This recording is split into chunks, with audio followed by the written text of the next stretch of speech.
começar? Vai. Bom dia a todos, meu nome é Rafael. Hoje eu estou aqui com o meu grupo, com o João Pedro, o Leonardo e o Pedro, a gente vai apresentar o nosso TCC para vocês. Primeiramente, muito obrigado a todos que compareceram e aproveitem.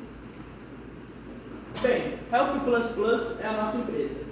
A proposta inicial era basicamente, se imagine uma situação onde você tem uma empresa, uma clínica médica no caso, e você tem que se adaptar durante o período pandêmico e agilizar os processos de agendamento ou até mesmo de consultas da empresa. Basicamente, a nossa ideia inicial era integrar com o Java e o Telegram e criar um bot para o Telegram, onde a pessoa mandava uma mensagem e a gente respondia instantaneamente, já disponibilizando acesso a agendar consultas e coisas do tipo. Porém, a gente encontrou complicações no Java e também algumas complicações até mesmo de situações envolvendo política e coisas que são meio delicadas de falar, que a gente teve que mudar a nossa proposta. Bom, como eu disse, no caso, já tínhamos passado quase 3 meses quando a gente percebeu que essa proposta do bot do Telegram estava se tornando inviável, por conta de a biblioteca de Java para o Telegram ela ser muito escassa e pouco documentada na internet. Então esse fator, para um grupo que resolveu pegar uma linguagem do zero para aprender, ficava complicado. Outro fator que atrasou ainda mais a decisão de a gente mudar a proposta do TCC foi que nesse mesmo período estava tendo muitos casos de grupos extremistas políticos dentro da plataforma Telegram, espalhando muita desinformação sem nenhum qualquer tipo de filtro. Daí, por causa disso, o ministro do STF, Alexandre de Moraes, ele resolveu suspender a plataforma Telegram em todo o país por tempo indeterminado, até que essa questão fosse resolvida. Porém, quando ele voltou atrás com essa decisão, a gente já tinha mudado a proposta do TCC. Por causa disso, a gente decidiu acabar fazendo uma aplicação para computadores e laptops, que além de você tratar das funções originais, que seria agendar uma consulta, cadastrar os clientes, também fosse para uma área mais administrativa, podendo até mesmo gerenciar os funcionários e até mesmo tipos de consulta específicos que poderiam ser adicionados, como certos planos, entre outras coisas. Por que Java? Java, caso você não saiba, não é uma linguagem que é ensinada na escola. Primeiramente, o motivo é porque a gente queria manter essa conexão que a gente já tinha inicialmente com o projeto original, caso a gente conseguisse implementar ele num futuro próximo. E um outro motivo principal é que Java é uma linguagem que você basicamente consegue compilar e qualquer sistema operacional consegue rodar, desde que tenha a versão certa da JDK, que é o compilador do Java, tudo certinho. Por causa disso, Java acaba sendo uma linguagem muito versátil porque você não vai precisar nem adaptar nenhuma parte do seu código para qualquer sistema operacional propriamente dito. Além do mais, Java é uma linguagem que ela é bastante popular, o que permite pesquisar bastante e entender bastante a linguagem, você conhecer certinho ela, o que também pode se tornar uma desvantagem, porque tem muita coisa no Java que acaba sendo complexa e acaba tornando inviável, afinal, muita coisa dá para aprender. Um outro fator é que, comparado a algumas outras linguagens do mercado, ela acaba sendo relativamente mais lenta. Isso não é necessariamente um problema, só que acaba às vezes causando um pouco de travamento, empresas que são um pouco mais fracos, essas coisas. O NetBeans é uma IDE, ou seja, é basicamente uma interface que a gente usou para programar, e ela segue basicamente o padrão do Delphi, que é basicamente drag and drop, ou seja, eu posso arrastar componentes, eu posso editar eles, eu posso conseguir ver como que o programa está ficando sem precisar executar ele. E basicamente surgiu como uma sugestão da Kalina usar ele. Bom, como a linguagem não é ensinada na escola, consequentemente o NetBeans não ia estar nos computadores também. Então a gente fez o seguinte, a gente instalou o NetBeans diretamente no nosso pendrive, assim a gente podia poupar tempo, toda vez que a gente fosse para o laboratório para desenvolver o TCC, a gente precisava ficar instalando o programa toda vez. A gente usou também o GitHub, que é uma plataforma online de hospedagem de repositórios e códigos-fonte, onde a gente podia manter sempre o projeto atualizado, com a versão mais atualizada, sem que necessariamente existisse uma versão do nosso TCC para cada pendrive nosso, para ligado na internet. E também o Google Docs, que é uma versão online do Word, que a gente passou a usar depois de um momento que a gente perdeu uma parte da documentação, por conta de um arquivo, e que nele a gente pode fazer com que várias pessoas monitorem o mesmo arquivo ao mesmo tempo, e cada alteração que você faça no arquivo seja salva instantaneamente online. Dessa forma, a gente tinha o nosso TCC quase 100% na nuvem, sendo necessário apenas a internet para acessar. Bom, o controle de segurança do nosso programa ele é baseado em 2 níveis de acesso, o de usuário, funcionário e administrador, onde o funcionário vai ter acesso às funções básicas do sistema, que são referentes aos clientes e às consultas, e o administrador que tem acesso tanto às funções básicas quanto às avançadas, que são referentes aos tipos de consulta e aos funcionários propriamente ditos. Agora eu estou falando sobre os diagramas de caso de uso. O que é um diagrama de caso de uso? O diagrama de caso de uso ele é um diagrama que ele mostra como que as ordens, os comandos que você faz no computador são executados dentro do programa. Ou seja, quando você fica no login, quando você cadastra um cliente, algo do tipo, ele vai mostrar qual é o passo a passo da lógica dentro do programa e como isso funciona.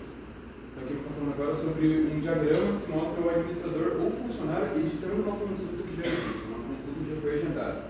Primeiro a gente tem o administrador ali, ou funcionário, ele vai alterar os dados da consulta e aqui a gente tem 2 includes e extend. O que é um include e um extend?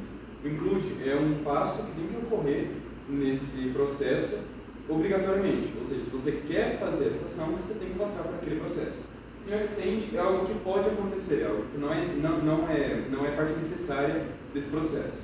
Então aqui ele vai alterar os dados da consulta, tem um include para exibir na tabela a consulta que for alterada, um outro include que manda essa alteração para a tabela de consultas e uma extend que pode acontecer de uma mensagem de erro.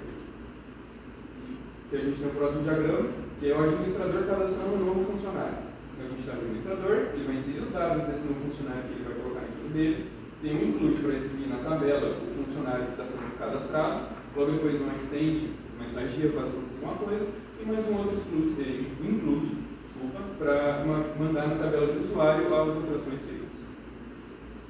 Agora a gente vai estar mostrando os diagramas de sequência, que nada mais é do que um diagrama basicamente passo a passo. Tem uma sequência que serve para mostrar a sequência de passos, também dentro da lógica do programa, para aquela etapa acontecer e aquilo dar o resultado que o usuário quer.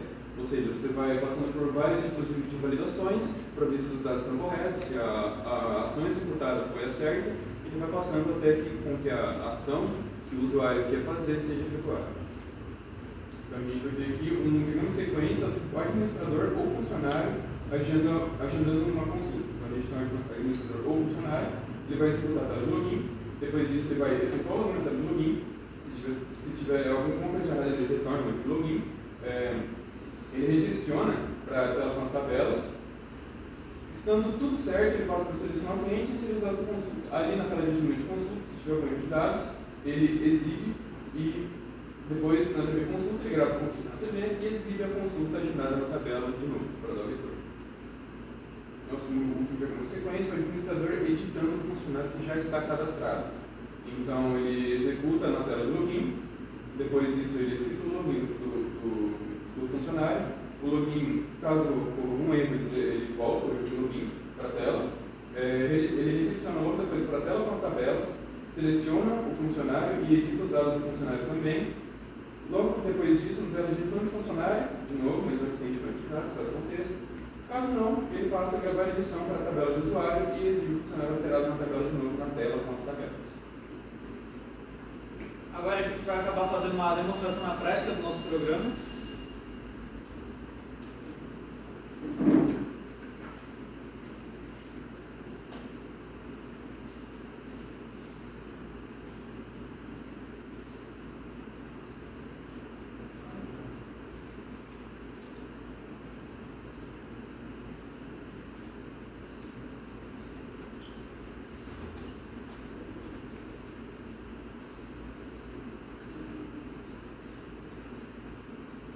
Essa é a nossa tela inicial. A gente tem 2 campos que a gente tem, que é o usuário e a senha, com um botão de login. A gente vai acabar inicialmente fazendo com o usuário, que ele é do tipo de nível funcionário.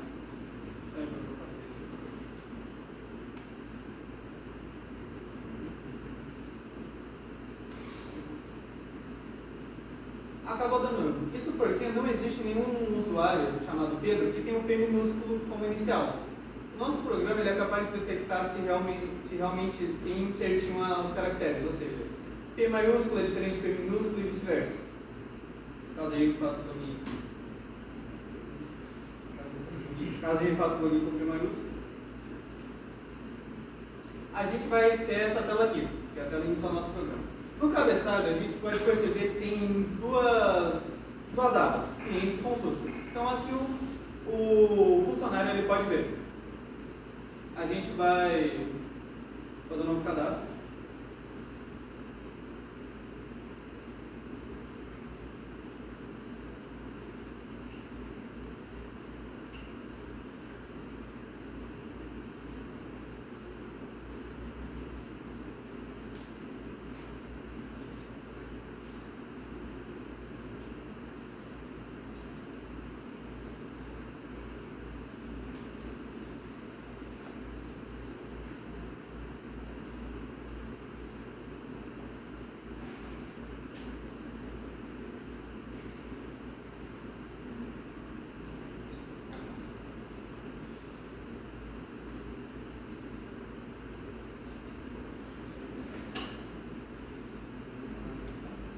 E vai acabar dando erro. Isso porque o CPF que a gente digitou é inválido.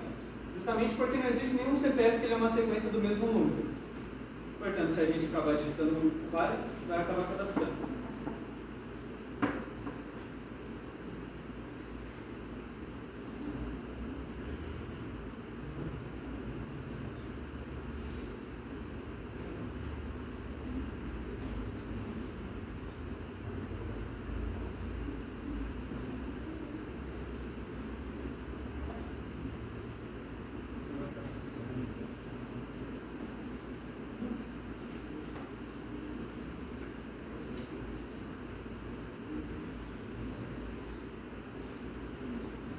Vocês podem perceber, ele acabou mostrando aqui na tabela o usuário cadastrado, e caso a gente vá,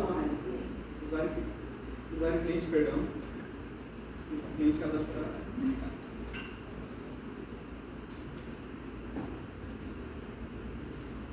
Caso a gente vá para a TV cliente, podemos perceber que ele está realmente aqui no banco de dados, certinho, com o código dele, do nome, a rua, o telefone e o CPF. Vocês devem ter percebido que os botões excluir, editar, nova consulta, eles estão todos ativados. Isso porque não é possível você editar um cliente sem que você selecione ele, a fim de evitar qualquer tipo de problema dentro do banco de dados. Portanto, se a gente acabar selecionando pelo Carlos, agora sim as opções excluir, editar e nova consulta vão estar ativadas.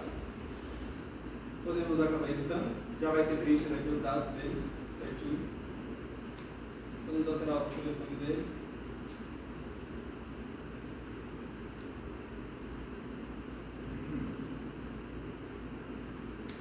Confirmamos. Vai ter alterado aqui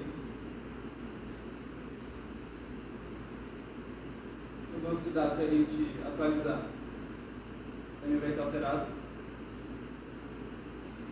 E por ultimação, a gente pode fazer uma nova consulta.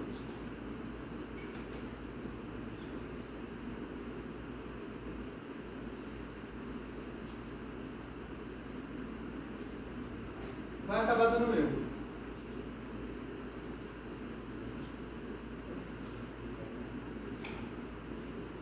Vai acabar acontecendo um erro. Justamente porque é uma data que já passou.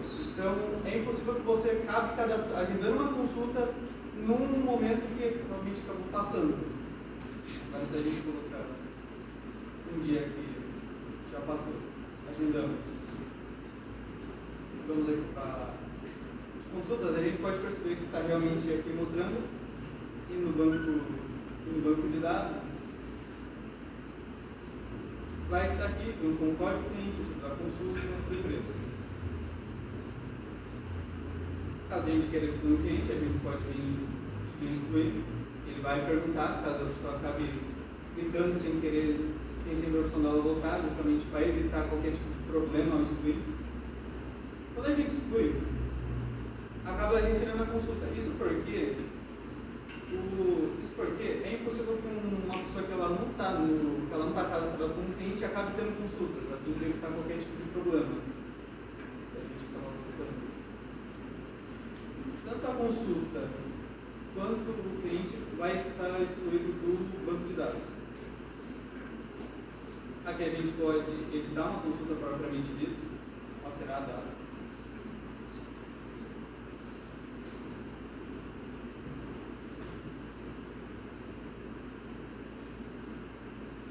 vocês podem perceber, no código 8 já havia uma data cadastrada. O programa ele percebeu isso e ele dá uma mensagem de erro impedindo com que fosse cadastrada a mesma data novamente.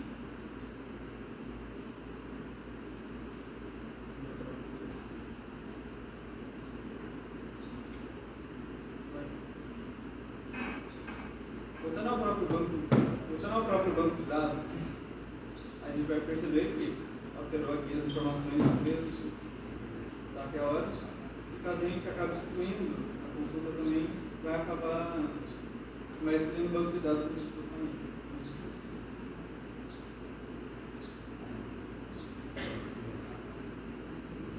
E essa aqui é a parte do funcionário.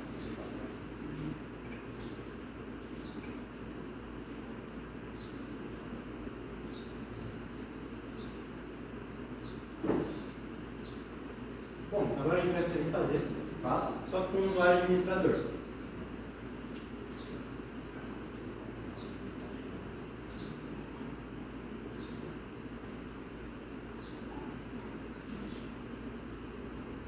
Vou colocar aqui os dados dele. Vários.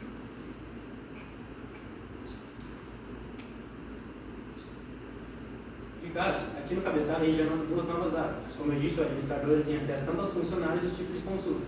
Os funcionários que são os próprios funcionários que trabalham na empresa e os tipos de consulta que são referentes aos planos ou formas de pagamento. A gente vem aqui em funcionário, a gente pode muito bem cadastrar um novo funcionário que a gente contratou. Vamos colocar aqui o Marcos. E definir o nível de acesso dele. Como é um novo funcionário, não vai ter acesso de administrador ainda. A gente cadastra ele vai aparecer aqui na tabela do programa.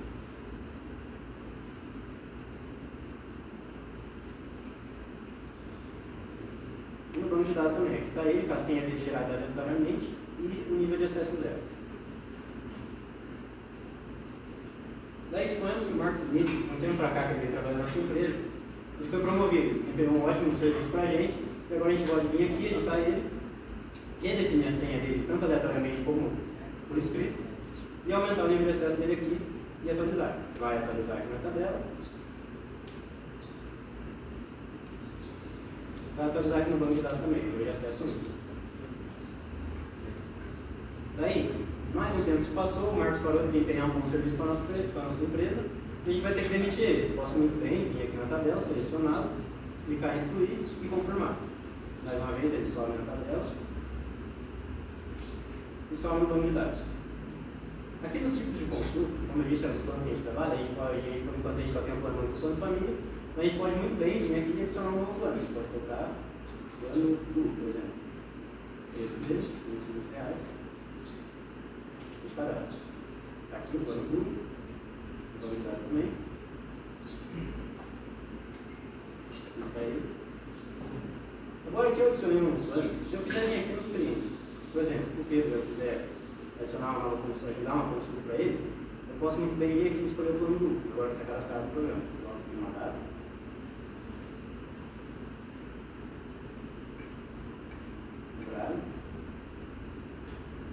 E agenda. Vai ter aqui a consulta dele. E banco de dados também.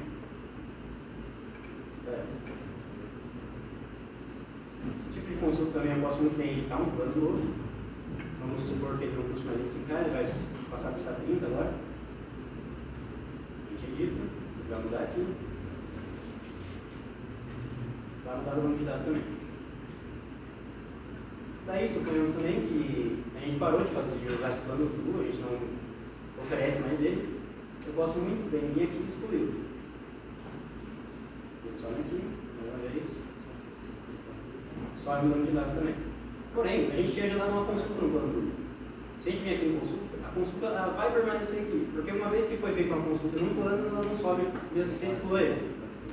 E basicamente é isso. O que o nosso programa consegue oferecer, um sistema básico de gerenciamento de uma clínica médica. É isso.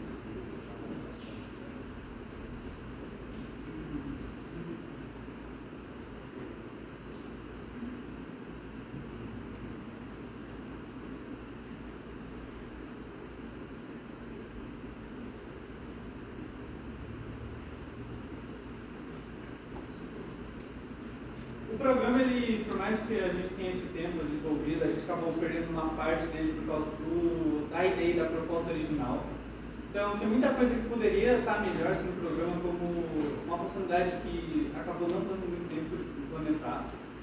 Seria realmente um sistema de filtragem, assim, para o nome certinho, para você poder buscar, caso fique muito longo, assim, tenha muito cliente, muita consulta cadastrada, você poder buscar certinho realmente quem que você quer. Uma outra coisa também seria realmente melhorar, assim, a própria sistema de segurança que a gente tem do login, adicionar uma função para poder recuperar a senha certinho. Afinal, o único método da pessoa saber sua senha de novo ter que perguntar para o administrador. Isso seria muito problemático dentro de uma empresa, afinal poderia acabar ocorrendo vazamento de dados, etc. E principalmente seria voltar com a ideia original do Telegram também implementar. Afinal, como foi mostrado na demonstração prática, os clientes eles apenas conseguem cadastrar telefones celulares. Justamente com essa ideia de já poupar tempo para a pessoa poder entrar e poder usar o Telegram. Se ela já está cadastrada tanto via o Telegram, tanto pelo próprio aplicativo que a gente acabou montando. Bom, quer dizer que foi bem conturbado desenvolver o nosso TCC. Foi um pouco ousado da nossa parte escolher um conteúdo totalmente novo para a gente fazer algo em cima. E que, como o Pedro disse, eu acho que se a gente, por causa do tempo, a gente não conseguiu implementar algumas funcionalidades. E se pudesse, mais para frente, com certeza a gente fazer essas coisas que o Pedro falou, negócio do Telegram, barra de pesquisa, forma de pagamento, sistema de pagamento do programa. E, bom, a gente também não foi muito organizado, porque a gente conseguiu no tempo que a gente utilizou. Se a gente talvez tivesse esforçado mais, se organizado, a gente conseguia ter um pouco além, se aprofundar mais na própria parte gráfica do Java, que é o swing, na parte funcional também, a utilização de código e polimento também do programa.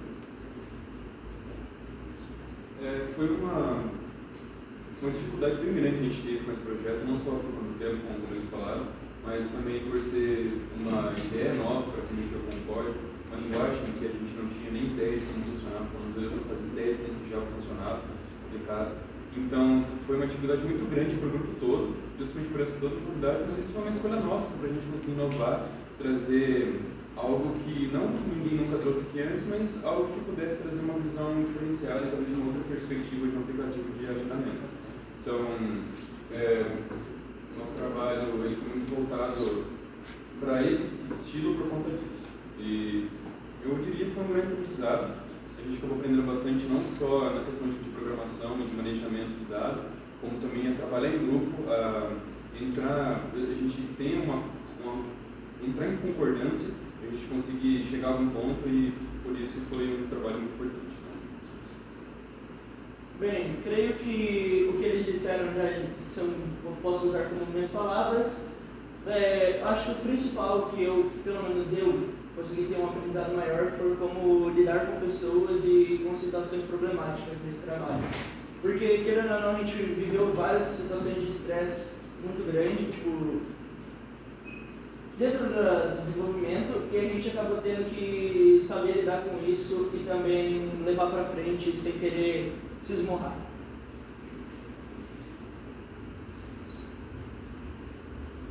Eu acho que, eu falo como grupo todo que grande parte assim não teria sido com a ajuda do Marcão e da Karina, principalmente como apoio moral e na documentação, e vocês ajudaram bastante a gente.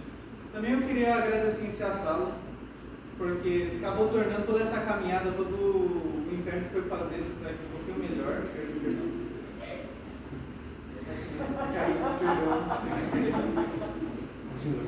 E isso acabou ajudando bastante. Também queria agradecer a minha namorada, que ela acabou me ajudando um pouco psicologicamente com toda a pressão, com todo o estresse da escola.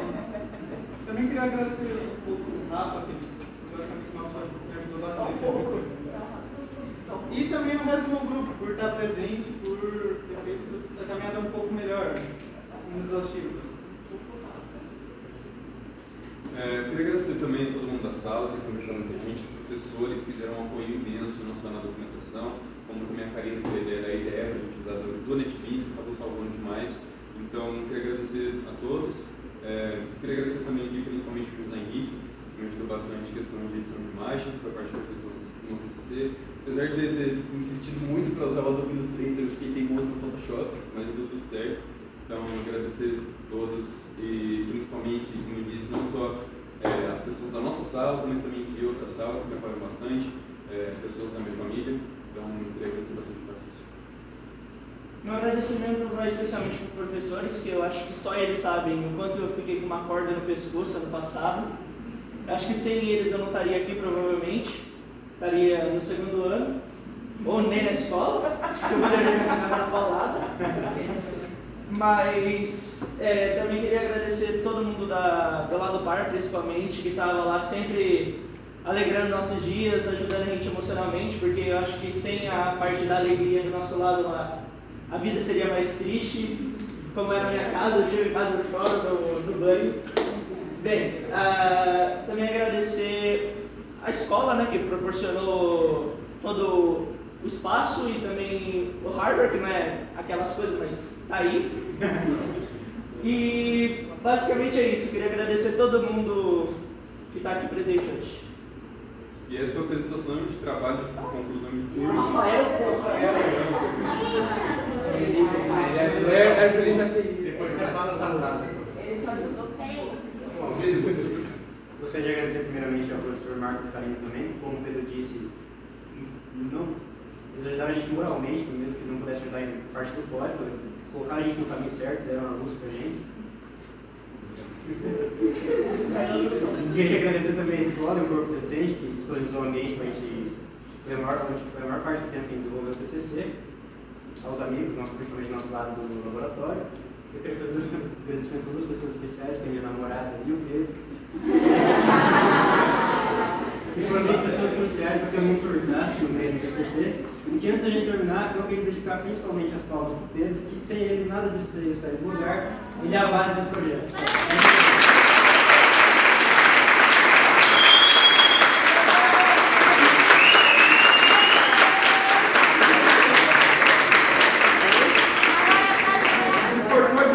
E esse foi o trabalho de conclusão de curso da Health++.